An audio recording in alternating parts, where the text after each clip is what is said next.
Naomi, why don't you start and just talk us through the match a little bit?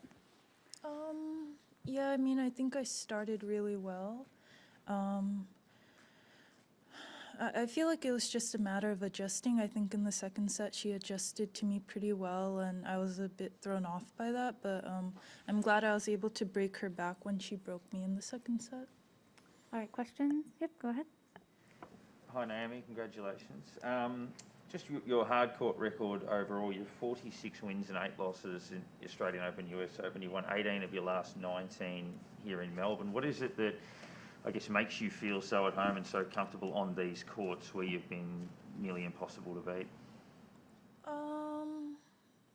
Honestly, I'm not really sure. I feel like for me, I just have really good memories here. Like even when I was younger, going through qualifying one year, and I don't know. I feel like, having positive memories in a place, it always motivates you to do better, so maybe that's the reason. All right, we'll go to Ben. Yeah, there was one, I think, particular forehand return that you hit like super, super hard. And it made me wondering, or remembering back to when you played your first WTA event in Stanford, 2014, a couple like forehands that clocked over 100 miles per hour. And you seemed to, at that time, early in your career, like have more shots that were like really maximum power from you, which I don't think you do quite as much anymore. I was curious if that's still something you ever wonder, like if I hit the ball absolutely as hard as I can, like how fast will it be? You ever try to think about what it's like dialing it up to full power sometimes again?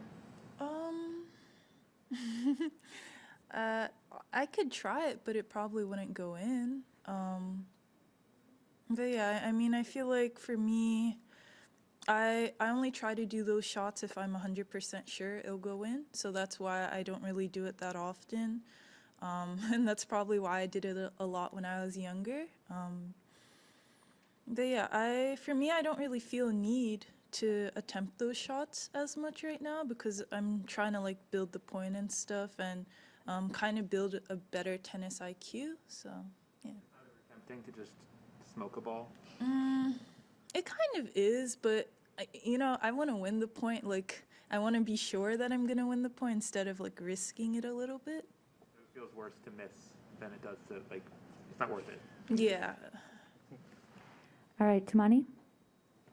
I know, just curious about in the second set when you went down a break and you were a bit frustrated, but then you kind of recovered and got back together really well. So curious just how you're feeling in that moment and how kind of pleased you are with how you handled that.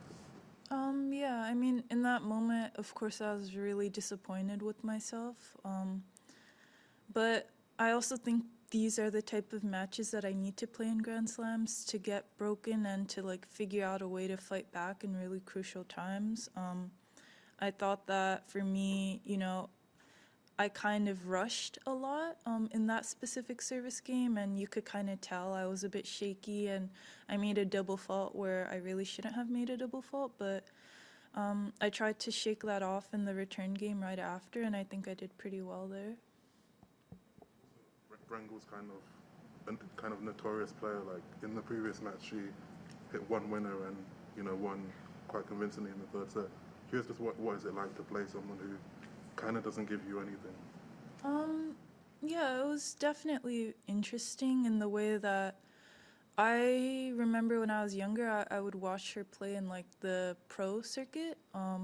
And she's kind of notorious for like getting every ball back. So I just kind of took those memories from back then and tried to tell myself like, you're probably going to make a lot of unforced errors this match, but it's something you have to do because you can't let her dictate you in this match in the way that, she'll try to like keep the ball in play. And for me, I feel like it was really important that even though I made a lot of errors at the net today, I thought it was really important to keep stepping in.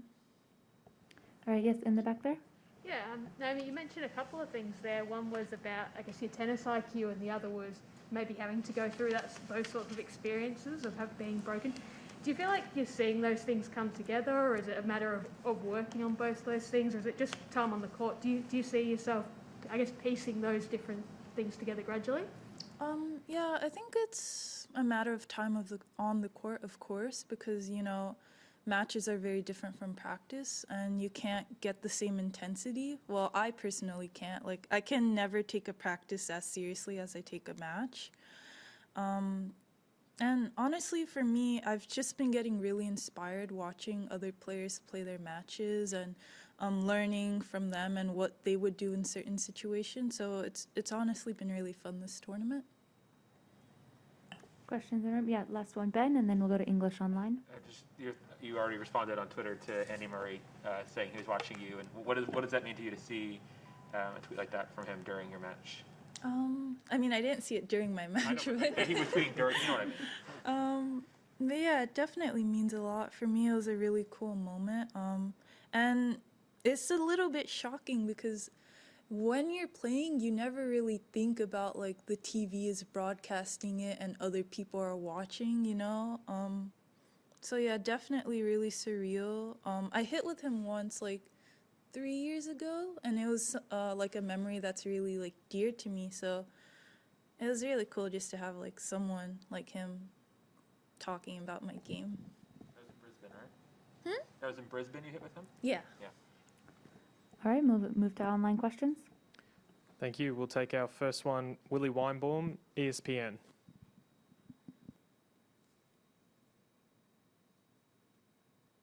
Hi, Naomi. Hi. What for you has been the biggest focus in making tennis fun again, and not just playing on the court, but all the other things that go with being on the tour? I think for me, it's like reminding myself that the challenges are fun, because you can, of course, win a match really easily, but I found like last year when it was getting really tough, I found myself to be quite aggravated. And I think that it should be the opposite. Like when the times get tough, you should find yourself smiling more because you know that those situations are the ones that make you tougher and stronger. So I would say like changes in mindset like that. Next question, Molly, you. Telegraph Media Group. Hi Naomi, congrats on the win. We talked on court a little bit about how you're kind of trying not to rate your performances after a match. I just wondered how that works kind of on a practical level, like day to day with your coach, like after you finish a match, how does it differ now, your process on kind of analyzing kind of what you did in order to prepare for your next match? Yeah, how does it work with your coach and even just yourself, kind of your internal monologue too? Yeah, I would say for me, like, I find every match to be very different, and I find myself playing very different opponents, you know. On TV, I guess they could look quite the same, but when you're playing against them, their shots are different, their tempos are different as well. So I try to keep that in mind and not judge myself too harshly based on the scoreline, because I feel like even if you were to beat someone 6-2, 6-2, and the world thinks that, oh, she kind of cruised in that match, in reality, there are times where it could be very difficult and you had to focus that entire match and it's mentally a bit draining. So I would say moments like that, you know, because I feel like athletes, we kind of tend to rate ourselves on like winning or losing or how the score is, instead of more how we felt we did during the performance. Does that differ to kind of your approach before? I would say so, yeah. I think before I would focus a bit on the scoreline to rate my, I guess, my tennis. But instead now I'm just trying to think about if I fought for every point, or say I got broken today, was I able to break her back? Things like that. Next question, Courtney Newen, WTA. Hi, Naomi. Nice win. Looking ahead to your next match against Amanda Mova, how familiar are you with her as a player, as just her game, as a person, just because it'll be your first, obviously, match against her? Yeah, I actually, I wouldn't really call it playing. Like, we kind of did like a charity match event before Indian Wells, like 2 years ago maybe. But yeah, for me, I've never hit with her or practiced with her or anything, so it'll definitely be really new going into the match. But it's really nice to see her around because I heard of her story and what happened to her. So it's really good, like she's pushing through it, and I think it's just awesome to see the younger generation doing really well because I remember also being part of the younger generation, and she seems like a really nice woman. Is it a woman? She seems like a nice woman, so yeah. And if I could just ask a follow-up off of an earlier question, you mentioned that you had been watching quite a bit of tennis and being inspired by what you were seeing, and I was wondering if you could, share with us, what you've been seeing and what has inspired you. I watched Kyrgios match last night, and honestly now I'm feeling like it's not an Australian Open if you don't watch a night match of Kyrgios on John Cain. Like this guy is literally always on that court. But yeah, I thought his serve was awesome. I don't think my serve percentage was as good as his, but it was really nice to see him back and like having the crowd so hyped up. And I really like watching Alcaraz. I don't know if I'm saying his name right, but he's really good. Like his forehand, I wish I could trade my forehand for his forehand. But yeah, it's really fun to watch other players. I think the energy in Grand Slams is really different from all the other tournaments. And we'll take our final question. Tom Steinford, Channel 9. Thank you very much. Naomi, congratulations on the win this evening. I just wanted to focus off court if I could. You've been one of the more prominent voices on the issue surrounding Peng Shuai. I'm just interested to know why you have felt compelled to draw attention to this issue. You know, is it morality? Is it a personal connection? What is it for you that makes you want to speak on it? You know, I would say it's a little bit of both.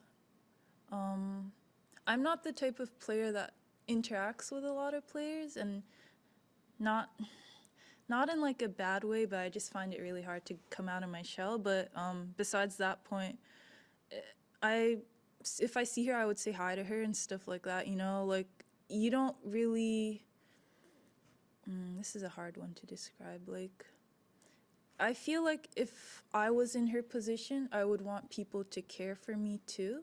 So it's like one of those things. Like I imagine myself in her shoes, and in that way, it's a little bit scary. But you kind of want to lend your voice, and you want people to, you know, ask the questions. All right, we will now move to Japanese questions in the room. Yep, go ahead.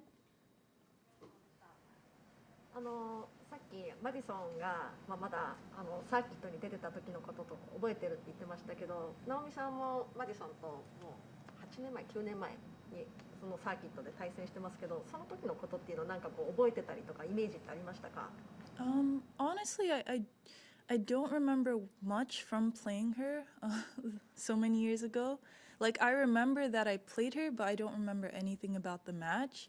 And I honestly only remember shaking her hands at the net. So I'm not sure if that was such a great memory to rely off of. But yeah, you know, like I feel like coming up off the circuit, there are players that have a reputation, and she really had the reputation of like being a grinder and stuff like that. So that was the thing I guess I could work off of. 実際にやってみてマディソンのそのやりにくいところっていうのはどういうところなんですか？戦術なのかこうチェンジオブペースとかなのか。Yeah, I think like in the first set I wasn't really giving her chances, and so in the second set she started to hit with more pace, and clearly on her backhand she was going for more. So I find that like really interesting about how players have to adapt quickly. And I would say like it was impressive how she was able to like read where I was gonna go, especially when I was at the net. I felt like I always had to play an extra ball. Okay. We'll go to Japanese. Oh, do you have one more? Yeah, go ahead. この間ももうちょっとベテランだっていうこと、自分はベテランだっていうふうに言ってましたけど、例えばロッカールームとかプレイヤーラウンジとかに行った時に知らない選手が多いなとか、もういつも見ていた、最近はセリーナとかもいないことが多かったりとか、なんかそういう自分がベテランだって感じたりする時っていうのはどういう時ですか？ Yeah, I would say that there's definitely more players that I don't know. And I think that's also exciting because you kind of get to catch up on the game while you're playing the tournament. And, there are a lot of familiar faces, of course. And it's always good to see, like, certain people. Well, it's good to see everyone, but certain people, like, ons and stuff is always good to see. But, yeah, I think I would still consider myself a veteran because I've been here for a little minute. I don't think I would consider myself a seasoned veteran, which would have to have been here for like 10 plus years, but yeah. Okay, we'll move to Japanese questions online. We'll start with Keo Owada, Hochi Shimbun. お疲れ様でした。最初にテレビカメラのこのキャラクターは何だったんですか？ Yeah, so clearly I can't really draw that well, so I always resort back to drawing the same like weird smiley face hand thing. But yeah, I always have a plan of what I want to draw, and then it never really ends up looking the way I picture in my head, so it's a little embarrassing. And it's also embarrassing that my sister's a really good artist, and I can't even draw like a proper smiley face. あとさっきロッカールームで知らない選手が増えたっておっしゃってましたけど、自分の方から声かけて仲良くなったりとかっていうのを大坂さんはするタイプですか？ Yeah, I'm not really the type that hangs around, if that makes sense. Like, if I finish my match, I kind of just, leave. I don't really, it's not really by choice, but I've been trying to like say little, how do I explain this? Like, say what's on my mind more, I guess. Like, if I see a player with nice shoes, I'd be like, hey, nice shoes. But I didn't do that last year, so things like that. Thank you. Doesn't make sense at all, sorry. Okay, thank you. Next question, Hitoshi Ko, Sportiva. 大坂さん、大坂さんプレーサービスがいいですし、グランドストロークも強いので、大体プレー支配できると思うんですけど、ただネットでポイントをフィニッシュしてポイントゲットするっていう重要性をどう思いますか？例えばラファエル・ナダルがすごく最近ネットプレーにトライしてポイントフィニッシュするっていうアティチュードでプレーすることが多いんですけど、大坂さんもよりレベルの高いテニスを目指すためにネットプレーでポイントフィニッシュするっていうのは大切になりますか？ Yeah, I mean, I think it's definitely important. I've been, really getting inspired by watching the men's matches. Like, I watched Shapovalov play today, and seeing how fast they get to the net and are able to read when to finish the point up there is something that I hope that I can get to that level one day. But I'm working on it. I think that I need to read the ball probably a bit better, but hopefully, like, while the year is going on, I'll get better and better at it.